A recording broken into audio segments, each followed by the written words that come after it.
की इस यूपी की उड़ान में आपका स्वागत है। हमारे बीच आज रतुल पुरी साहब हैं, जो एक बहुत बड़े इंडस्ट्रियलिस्ट हैं और ये यूपी से जुड़े रहे हैं पिछले 20-25 साल से। ऐतिहासिक रूप से इन्होंने ही वन ऑफ द सबसे बड़े एम्प्लॉयर रह चुके हैं उत्तर प्रदेश के। और मैं आपसे गुजारिश करता हूँ कि कुछ आप अपना तजुर्बा जो आपका यूपी के साथ रहा है, जो आपका संबंध यूपी के साथ रहा है, उसके बारे में कुछ आप बताइए। थैंक यू मुजफ्फर जी, आपके प्रोग्राम में आने में मुझे बहुत खुशी हुई। मैं यूपी के साथ कुछ 20 साल से जुड़ा हुआ हूँ और यूपी में हमने मिडिल 90s से इन्वेस्टमेंट करना शुरू किया, पहले फ्लॉपी डिस्क बनाने के लिए, फिर सीडी डीवीडी बनाने के लिए मोजेबेर कंपनी में उस समय सब लोग जानते हैं मोजेबेर का नाम उस समय। और हम उस टाइम एक जमाने में 1 करोड़ सीडी डीवीडी यूपी में बनाते थे। बहुत लोग ये जानते नहीं है, लेकिन यूपी पूरे वर्ल्ड के सबसे लार्जेस्ट लोकेशन है, सिंगल लोकेशन है जहां सीडी डीवीडी बनती थी। तो यूपी में पूरे विश्व के लिए बनाते होंगे, पूरी दुनिया के लिए बनाते थे। और यूपी से कुछ 80 देशों में यूपी से जाता था सीडी डीवीडीज, सारे नामों में, सारे मेन कंज्यूमर ब्रांड के नामों में जाता था वहां से यूपी से। और यूपी एक लोकेशन थी ऐसी जहां हमें एक कैपिटल को बॉर्डर करती थी, दूसरी तो फिजिकल इंफ्रास्ट्रक्चर, कैपिटल का physical infrastructure, intellectual capital UP में अवेलेबल था सराउंडिंग एरियाज में। और यूपी में skilled man power, low cost skilled man power की बहुत अवेलेबिलिटी है। और सराउंडिंग रीजन्स में फिजिकल इंफ्रास्ट्रक्चर डेवलप था, जिससे कि हम ये फैक्ट्रियां लगा सकते थे, यहाँ प्रोडक्शन कर सकते थे। और रेल कनेक्टिविटी थी पोर्ट्स के साथ, जिससे कि जो फिनिश प्रोडक्ट्स आप बनाते थे या जो रॉ मटेरियल्स लाना था, वो रॉ मटेरियल्स आप अंदर ला सकते थे और फिनिश प्रोडक्ट एक्सपोर्ट कर सकते थे। ये तो बहुत बड़ा काम था आपका, जो बहुत बड़ा कंट्रीब्यूशन आपका रहा है उत्तर प्रदेश के लिए। अब आप जो हैं पावर से जुड़े हुए हैं, विद्युत उत्पादन से जुड़े हुए हैं, तो आपका क्या ख्याल है, आपको क्या कैसे यकीन होता है कि आप जो 3 साल में उत्तर प्रदेश एक पावर सरप्लस जनरेटिंग स्टेट है, उसमें आपका क्या योगदान रहेगा? यूपी ने बहुत काम किया है पिछले 3-4 सालों में अपने पावर सेक्टर को रिफॉर्म करने के लिए। पूरे हिंदुस्तान में सारे पावर डिस्ट्रीब्यूशन कंपनीज जो हैं, उनमें डिफिकल्टीज हैं, फाइनेंशियल डिफिकल्टीज हैं, पावर थेफ्ट बहुत ज्यादा है, transmission distribution losses most distribution companies में इंटरनेशनल बेंचमार्क से 2-3 गुना ज्यादा हैं।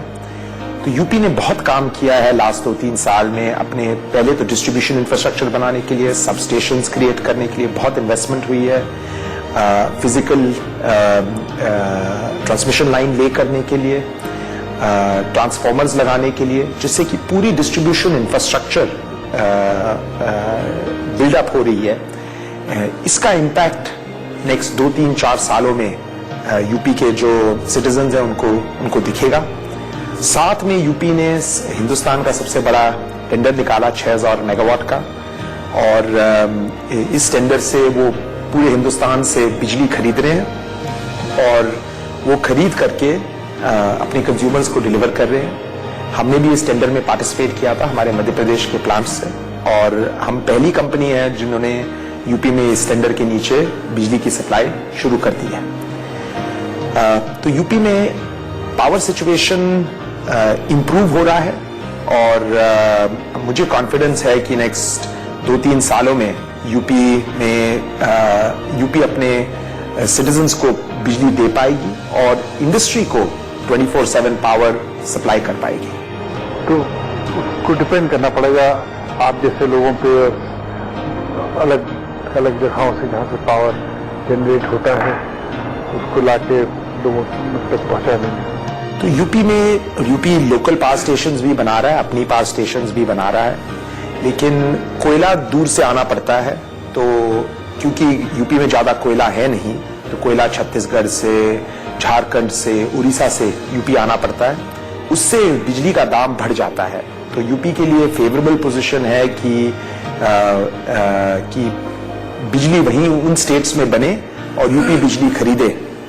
तो यूपी ने ये करेक्ट स्ट्रेटेजी अडॉप्ट करी है कि हम बैलेंस्ड अप्रोच लेंगे, कुछ अपने स्टेट में बिजली बनाएंगे कोयला ला करके, और कुछ हम बाहर से बिजली इंपोर्ट करेंगे स्टेट के अंदर, ट्रांसमिशन लाइन बना करके बिजली इंपोर्ट करेंगे स्टेट के अंदर। साथ में यूपी ने काफी एफर्ट्स करे हैं सोलर पावर को इनकरेज करने के लिए, और सोलर की तरफ में कई प्लांट्स लग रहे हैं यूपी में। हम भी यूपी में सोलर के पावर प्लांट लगा रहे हैं, जिससे कि डे टाइम पीकिंग की जो रिक्वायरमेंट है बिजली की, ये सोलर से मीट आउट हो जाए, और कोल थर्मल और गैस से इवनिंग पीक और नाइट टाइम पावर अवेलेबल हो।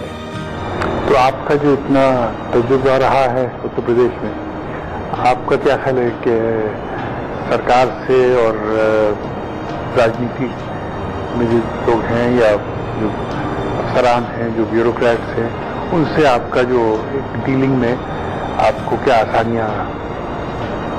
पहली बात है कि मैं कहानी बताऊंगा कि 2006 में उस टाइम पर हम यूपी में 6-7 हजार करोड़ रुपया इन्वेस्ट कर चुके थे मैन्युफैक्चरिंग क्रिएट करने के लिए। 10,000 कुछ लोग काम करते थे हमारे लिए। तो किसी ने पूछा आप कभी लखनऊ गए हैं? मैं तो कभी लखनऊ गया ही नहीं हूं। तो जो स्टेट में पॉलिसीज अच्छे हुए, जो इन्वेस्टर्स को इनकरेज करते हैं और जिनकी ट्रांसपेरेंट फ्रेमवर्क हुए, वो स्टेट इंडस्ट्री के लिए सबसे फेवरेबल होती है। लेकिन रिसेंटली जो मेरी एक्सपीरियंस रही है, यूपी में जो ब्यूरोक्रेसी है, जो स्टेट एडमिनिस्ट्रेशन है, बहुत एक्सेसिबल है। वो इंडस्ट्री के चैलेंजेस और प्रॉब्लम्स सुनते हैं और उनको एड्रेस करने की कोशिश करते हैं। जो स्टेट का लीडरशिप है, पॉलिटिकल लीडरशिप है, स्टेट लीडरशिप है, वो प्रोग्रेसिव है, वो फ्यूचर को देख रहा है। इंडस्ट्रियल ग्रोथ की जो प्लेटफॉर्म्स हैं वो क्रिएट करने की कोशिश कर रहे हैं। तो यूपी में बहुत डेवलपमेंट हुआ है, रोड्स, हाईवेज, एक्सप्रेसवेज। लास्ट 3-4 साल में बहुत डेवलपमेंट हुआ है। ताज एक्सप्रेसवे जो बना है और एक्सप्रेसवेज जो बन रही हैं, ट्रांसमिशन एरिया में बहुत डेवलपमेंट हुआ है। ये सारी बेस फ्रेमवर्क बनती है जिसके बेसिस पर इंडस्ट्रियल डेवलपमेंट हो पाए। ये जब फिजिकल इंफ्रास्ट्रक्चर कंप्लीट हो जाएगा, इस बेसिस पर द स्टेट इंडस्ट्री को अट्रैक्ट कर पाएगी और एम्प्लॉयमेंट जनरेशन करा पाएगी। तो आपको विश्वास है कि इन नीतियों से उत्तर प्रदेश एक बहुत बड़ा मैन्युफैक्चरिंग का केंद्र बन सकता है? यूपी में मैन्युफैक्चरिंग करने के लिए सब पॉजिटिव एट्रीब्यूट्स हैं। यूपी की होम मार्केट बहुत बड़ी है। यूपी के आसपास के जो स्टेट्स हैं उनमें मार्केट है, काफी बड़ी मार्केट है। और यूपी में low cost man power available है। फिजिकल इंफ्रास्ट्रक्चर काफी डेवलप हो चुका है। रोड रेल कनेक्टिविटी बहुत स्ट्रांग है।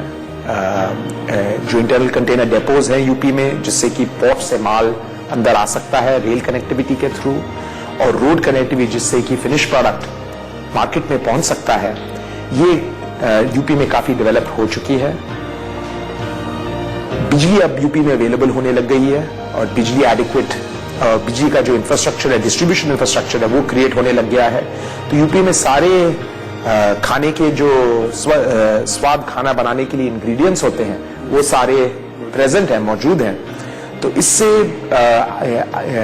मेरी व्यू है कि यूपी में इंडस्ट्रियल डेवलपमेंट अगले 3-4-5 साल में पिकअप होगी, और लाइट इंजीनियरिंग, कंज्यूमर इलेक्ट्रॉनिक, ये सारे प्रोडक्ट्स जो फ्रेट इंटेंसिव हैं आउटपुट में, ये सारे ऐसे इंडस्ट्रीज यूपी में अट्रैक्ट होंगे, और इससे स्टेट में एम्प्लॉयमेंट जनरेशन होगा और डेवलपमेंट, इकोनॉमिक डेवलपमेंट होगा स्टेट का। तो आपका ख्याल है कि इंडस्ट्रियल डेवलपमेंट और इंफ्रास्ट्रक्चर दोनों बराबर शाना बशाना चल रहे हैं?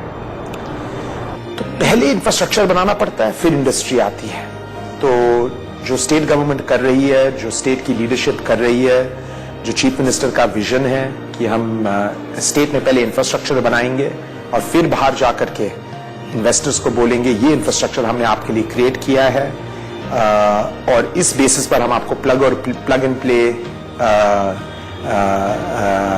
इन्वेस्टमेंट डेस्टिनेशन दे रहे हैं, वो स्ट्रैटेजी आई थिंक ठीक स्ट्रैटेजी उन्होंने अडॉप्ट करी है। इससे आई थिंक इंडस्ट्री अट्रैक्ट होगी और इससे स्टेट में इंडस्ट्रियल प्रोग्रेस आएगी।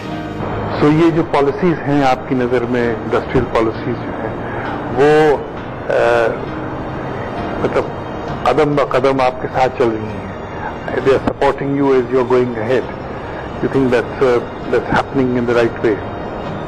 So I think the state's policies are very conducive towards industry. There's a single window clearance system for setting up industrial undertakings in the state. Policies are transparent. Policies are well defined. कोई भी industry के लिए ये जानना कि policy क्या है और ट्रांसपेरेंटली डिफाइन होना बहुत जरूरी है। और स्टेट कॉन्स्टेंटली सुनने के लिए तैयार है, वो सबसे इंपॉर्टेंट चीज होती है। जब गवर्नमेंट बात सुनने के लिए तैयार है, सोल्यूशन ढूंढने के लिए तैयार है। अच्छा ये बताएं, यूपी में और किस तरह का उद्योग आ सकता है, किस तरह का एम्प्लॉयमेंट? सबसे बुनियादी चीज ये होती है कि लोगों को उनको नौकरी मिलना चाहिए, उनको एम्प्लॉयमेंट मिलना चाहिए। तो किस तरह से हम एम्प्लॉयमेंट जनरेशन पैदा कर सकते हैं और किस तरह की अलग अलग उद्योग यूपी में आ सकते हैं? अगर आपके सामने मैदान खाली होता और कहा जाता कि यूपी में आप अब कुछ नया सोचिए, तो क्या हो सकता था? जो मैंने पहले कहा, यूपी में light engineering, UP ideally suited है लाइट इंजीनियरिंग के लिए। तो लाइट इंजीनियरिंग प्रोडक्ट्स, ऑटोमोबाइल्स, कोई भी चीज जहां आप मार्केट के पास होना चाहते हैं, कोई भी फिनिश प्रोडक्ट कमोडिटी जो वॉल्यूमिनस होए, फ्रेट इंटेंसिव होए, उसमें यूपी सक्सीड कर सकती है अपने होम मार्केट के मुताबिक, लो कॉस्ट लेबर के मुताबिक, अवेलेबिलिटी ऑफ फिजिकल इंफ्रास्ट्रक्चर के मुताबिक एंड नेबरिंग मार्केट्स के मुताबिक। एडिशनली क्योंकि आप बैठे हैं साथ, तो यूपी में आई थिंक फिल्म इंडस्ट्री की बहुत अपॉर्चुनिटी है, availability of artist, availability of infrastructure for film production. तो यूपी में आई थिंक इस एरिया में भी काफी लोकेशंस, इस एरिया में भी यूपी में काफी डेवलपमेंट हो सकती है। तो आपका ख्याल है कि entertainment is a good entertainment, as you know, कि बहुत तेजी से उसमें मार्केट उसकी बढ़ रही है, तो यूपी एक अच्छा बड़ा केंद्र हो सकता है नॉर्थ इंडिया के लिए एंटरटेनमेंट का, पूरे हिंदुस्तान के लिए एंटरटेनमेंट के लिए। तो यूपी सर्टनली बड़ा केंद्र हो सकता है। यूपी में सारे इंग्रेडिएंट्स हैं ये होने का। जितना भी टैलेंट है वो पलायन करके मुंबई की तरफ जा रहा है, हम वापस खींच सकते हैं। आई थिंक गवर्नमेंट की पॉलिसीज फिल्म मेकिंग की तरफ काफी कंड्यूसिव लास्ट 2 साल में हुई हैं। नोएडा और उस बेल्ट में काफी फिल्म इंफ्रास्ट्रक्चर ऑलरेडी बनी है और अलग अलग सिटीज में ये रेप्लिकेट करना है, ये इंफ्रास्ट्रक्चर रेप्लिकेट करना है, जिससे कि लोकल फिल्म मेकिंग इंडस्ट्री में फिर से स्ट्रेंथ आए। तो आप तो एक you have been a pillar in Noida, आपका क्या ख्याल है कि जो इस वक्त फिल्म मेकिंग इंफ्रास्ट्रक्चर नोएडा में है उसमें और क्या इजाफा हो सकता है सरकार की तरफ से? We need another film city here also or should we focus? I think Noida में ऑलरेडी इंफ्रास्ट्रक्चर क्रिएट हो चुका है, ये रेप्लिकेट करना है अलग जगहों में, जहां की लोकल टैलेंट आप फिर एक्सेस कर पाओ। ये भी बताएं कि देखिए हर समाज में, हर इलाके में एक सॉफ्टवेयर साइड होता है जो उस का एक अंदर जो वाकई एक आदमी को आकर्षित करता है, तो जिसे आप कल्चर कहते हैं। तो उत्तर प्रदेश में आपने भी काफी योगदान दिया है, वाजपेयी शाह फेस्टिवल आप स्पॉन्सर करते हैं, इसकी क्या अहमियत है आपकी नजर में? तो कोई भी सोसाइटी को डेवलप करने के लिए, प्रोग्रेस करने के लिए कल्चरल एस्पेक्ट बहुत इंपॉर्टेंट है। एक कल्चरल आइडेंटिटी बहुत इंपॉर्टेंट है, एक फीलिंग ऑफ बिलोंगिंग बहुत इंपॉर्टेंट है। UP has got a very old cultural heritage, very deep and rich cultural heritage. Composite culture, Ganga जमनी तहजीब है। Absolutely, absolutely. A very rich and deep cultural heritage, which can be drawn upon to create a holistic society for the people in the state as it moves forward in its drive for modernization, drive for industrialization. As an entrepreneur, how do you look at tourism into the state? What it needs to be done, और आप जैसे लोगों का क्या योगदान हो सकता है? I think इंडिया में हमारी टूरिज्म पोटेंशियल बहुत अंडर एक्सप्लॉइटेड है। बहुत हम कर सकते हैं टूरिज्म इंफ्रास्ट्रक्चर बनाने के लिए, स्पेशली फॉरेन टूरिस्ट को अट्रैक्ट करने के लिए। इंडिया में फॉरेन टूरिस्ट अट्रैक्ट करने के लिए हमें फिजिकल इंफ्रास्ट्रक्चर बनाना है, उनके लिए hotels, ease of access, ease of transport, a conducive environment बनाना है। UP has got one very big advantage, और ये है ताजमहल के शेप में। लोग जब इंडिया से हमारा सोचते हैं, लखनऊ भी है और बहुत और जगह हैं, लेकिन इंडिया को आइडेंटिफाई करते हुए कहीं भी कोई फॉरेन टूरिस्ट इंडिया के बारे में सोचता है तो वो ताजमहल के बारे में सोचता है, ताजमहल के बारे में सोचता है तो आगरा के बारे में सोचता है।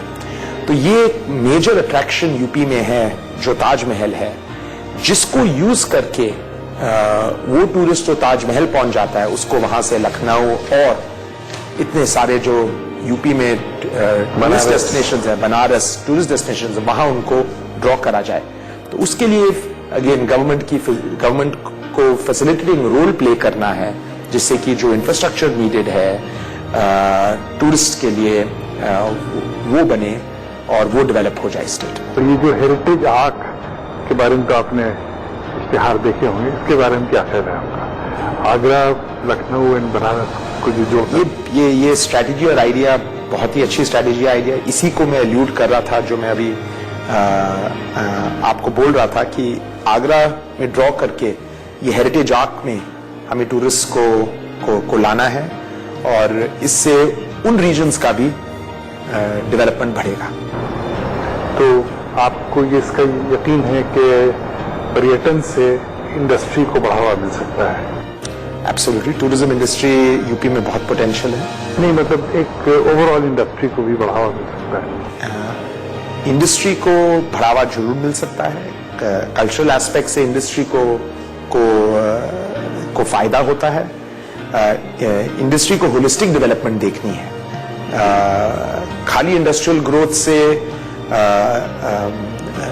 जो आपकी वर्कफोर्स है वो खाली इंडस्ट्रियल ग्रोथ से सेटिस्फाई नहीं होगी, इसको ओवरऑल होलिस्टिक ग्रोथ की जरूरत है।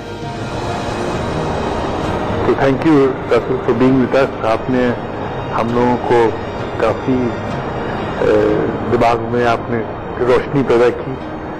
ये थे रतुल पुरी साहब, एक यंग एंटरप्रेन्योर हैं जिनके दिमाग में हम लोगों ने दाखिल होकर कुछ बहुत अहम चीजें समझने की कोशिश की।